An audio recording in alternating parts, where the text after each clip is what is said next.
mayong buntag kaninyong tanan mga ka-channel. Mayong buntag, mayong buntag, mayong buntag. So, karon na buntag guys, na pag-isipan ko guys na magluto ko ng biko guys. Pag lang nag-craving ako ng biko guys, tingnan natin kung marunong ko ba tayo magluto ng biko. So ayan, gisting lang to guys, pero alam ko talaga paano magluto biko guys. So, matagal na hindi na ako nakapagluto ng biko kasi una sa lahat, ang buhay ni Manay Tirang dito sa Amerika, busy. So ngayon, nagprang hidlaw ko yung biko ba. So, naghapon, isang linggo mga ka-channel, di pa bakal ko yung asawa ko ng mga guni-guni para mayroon tayong mailagay sa ating biko. So ngayon, napagdesisyonan ko na talaga kung lutuin ko ngayon. So, mayroon tayo ditong mga ka-channel, mayroon tayo ditong mga ingredients. Nasaan na ba yung asukal ko? Uy. Init na pala guys, init na pastilan. Sige, papakita ko yung ingredients ko. Ano lang ito guys? Tatlo lang na ingredients ito. Madali lang itong lutuin. So, pakita ko lang sa inyo. So, before ko mag-start, pakita ko muna yung ito guys. Ito. Celery. So, nilagay ng asawa ko dito sa water kasi pag hindi mo siya ilagay sa water, malusyang ba? Maluktay siya, maluktay. Alam mo yung luktay guys. So, sa tuwing pupunta siya dito sa kusina, kakain siya ng fresh, ng ganyan. Nilagay lang niya sa water. So, yeah. Ayan, mag-umpisa na tayo sa ating guys. Ipapakita ko sa inyo kung unsang ingredients ko ngayon today. Char, diba? So, pakita ko sa inyo kung ano ang ating lulutuin ngayon. Laka, so to. Ikaw manay ha? So, ang una ko ipapakita sa inyo guys, na isa sa ingredients, kasi wala naman tayo diring fresh na guys ba? Buko ba? Ang tawag nito? Lubi. Wa may fresh ng lubi dire sa Amerika guys. Pero kapoy kod-kod, oy! Kamu kunay kod-kod. So, ang pag-isipan ko, himpalit na lang kong dilata. Ito siya guys, ito yung pinaka-the best guys na Miloy ba? Miloy. Mo ni si kuan kung sa angkan pa pinaka-the best nga daghang gatas. Char. Kaning tunos lubi guys, tunos lubi. So may dalawa ako nito. Ito yung unang ingredients. Pangalawang ingredients guys, papakita ko sa inyo. Unsa to? Alam nyo na. Sweet like me. At ito guys, brown sugar ito guys, brown sugar. So, ito yung pangalawang ingredients. Dayon, ipapakita ko sa inyo ang pang-tatlong ingredients guys ha. Kunin ko na lang guys, meron na tayo ditong niluluto na na pilit. Luto na yata ito. Luto na yan guys, luto na. Papakita ko sa inyo ang pilit guys na niluluto ko. Ito, diba guys? Niluluto ko na yung pilit na yan. Malagkit yung tawag sa Tagalog guys. Pilit yan sa Bisaya guys. Kasing pilit ko. Char. Diba guys, ito yung pilit na niluluto ko. Pakita ko sa inyo anong klaseng pilit yan ha. Okay? Alright. Wak na. Ito guys. So, ito yung binibili ng aking asawa. Sweet rice. So, ayan po yung pilit dito guys. Merong mga kinilo-kilo guys. Kung magpunta ka doon sa mga lalaking Asian store. Pero kami, sorry ko lang ito binili guys. Parang balot-balot like this ba. Yan. Iba ang pilit dito guys kasi hindi mahaba. Parang buktot siya ba. So, yan. Pero pilit niya siya ha. Sweet rice. Sticky rice in English. Sa Bisaya, pilit. Sa Tagalog, malagkit. Ilonggo. Ay, hindi ko alam. So, sa inyo na lang. Kayo na lang mag-comment down below, okay? So, ngayon mag-umpisa na tayo sa ating kalaha. Kalaha, guys, ang ating initin muna, okay? So, hangin din. Alam mo ba, guys, ang hirap talaga ng walang kameraman. So, ayan, guys, pailin-ilin tayo paglagay sa ating kamera. So, ayan, guys, nandito na tayo na meron na ako ditong yung coconut natin. Ilagay natin. Ito na po yung coconut natin na ating binuksan. Ilagay natin yan dyan. Bakit ito very sticky guys. So, ito yung coconut talaga na nasakan guys. Kasi dito sa Amerika guys, ang hirap maghanap ng guys eh. Meron namang baligya guys, kaso lang napakamahal. Mahal. Hindi mahal, pero napakahirap guys. Pagkudkud pa tayo ng magkudkud. Meron akong yatang kudkuran dito guys, hindi ko alam kung asan ko na nalagay. So, yun guys, ayan. So, ang gagawin natin dito guys, mag-ugay-ugay tayo, ugay-ugay. Ato lang ipahaba-haba ang kalayo guys kay para dali maano. So, mag-ugay-ugay, ugay-ugayon lang yan siya, dahil ugay-ugayon.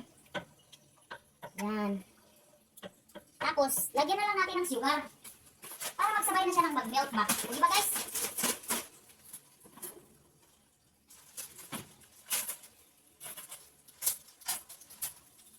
Meron tayong sugar dito. Hindi lang natin ubusin.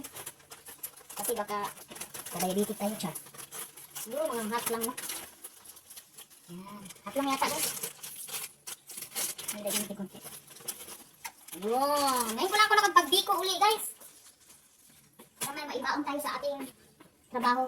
So, ugay-ugay lang yan. Sa una guys, nagawa ako nito. Siguro nung maliit pa yung mga anak ko ba, nagagawa ko ng mga kakanin, mga yung twisted bread, yung pinisi ng tawag sa ato. Eh.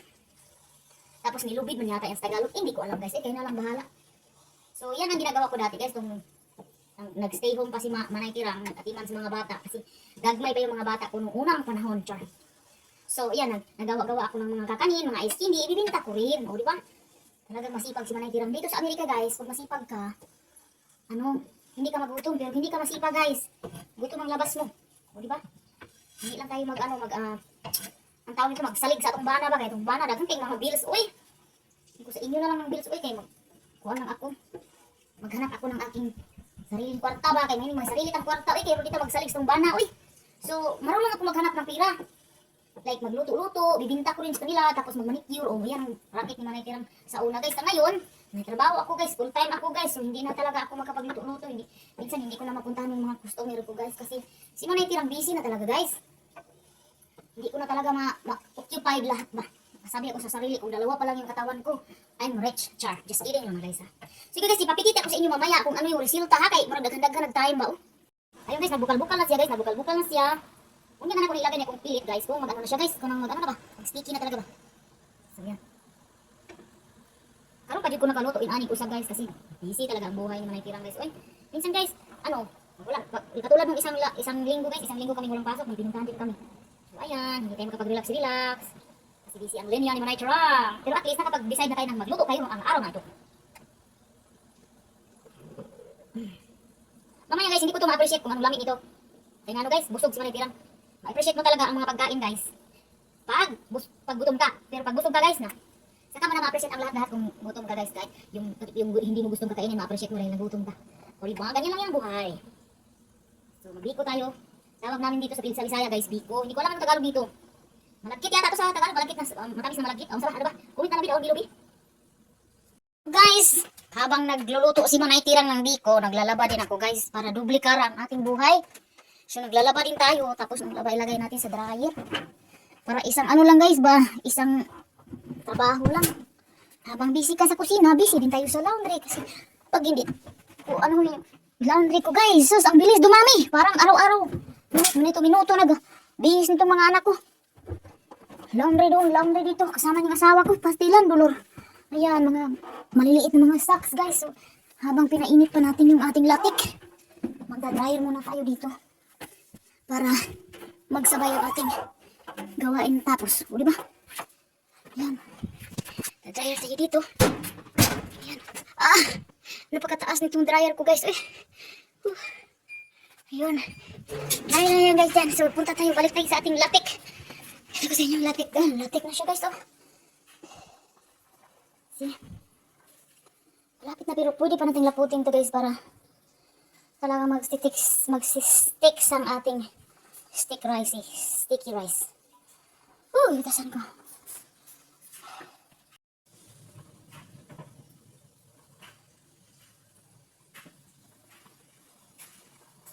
Lapot na sa guys, lapot na sa guys. Pero hindi ko muna ilagay yung guys. Yung pilit kasi gusto ko malapot siya para hindi siya lata ba, di ba guys?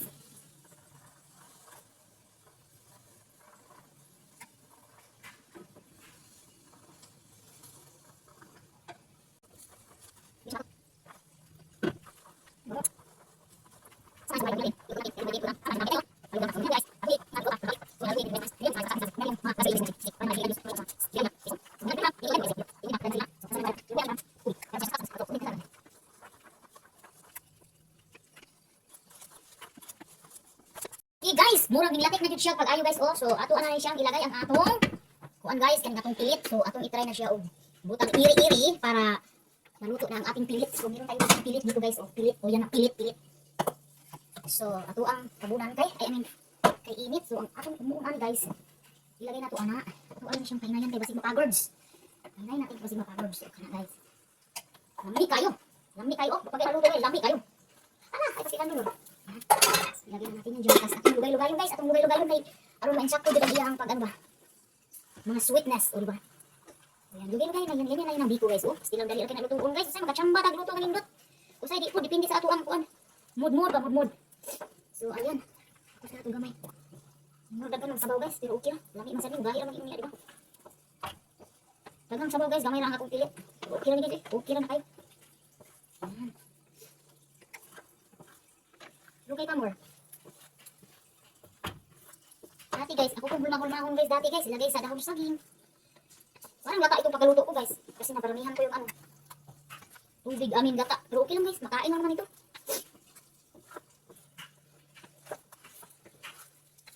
Kulang siya ng, dapat tinagdagan ko ng sticky rice. Pero siguro maugalan to guys.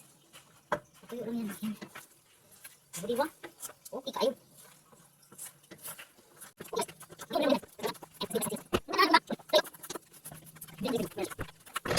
Ito guys, lugnay siya pero matuyo raman to guys. Magahi raman to guys. Lalo na pag maano na siya. Malamig na siya oh. Lugnay siya. Parang kalamay hati o diba? Oh, lami siya guys, lami. Lami siya guys, lami. Ayun. Ayan guys, so ang biko ko guys, lugnay konti. Pero masarap rin yan. Pag matuyo na yan, matitigas na yan. O diba? So, ayan. Ito yung luto ko for today. Pero hindi ko muna ako kakain guys kasi I'm pretty sure I'm not gonna be appreciated what I did. Char, English yun na, no? So, hindi ko ma-appreciate guys kasi busog ako. So, mamaya ko na to tikman. O diba? So yeah guys, ito lang po ng aking video for today guys. I hope you guys have a wonderful day. Bye-bye. Lugnay guys, lugnay. O diba? Pero okay lang yan, matuyo lang yan mamaya guys. Hindi naman to hindi naman pangkain lang naman to eh. So hindi na tayo mag-arty-arty pa. Kainin na natin ito. Okay? Bye guys, thanks for watching.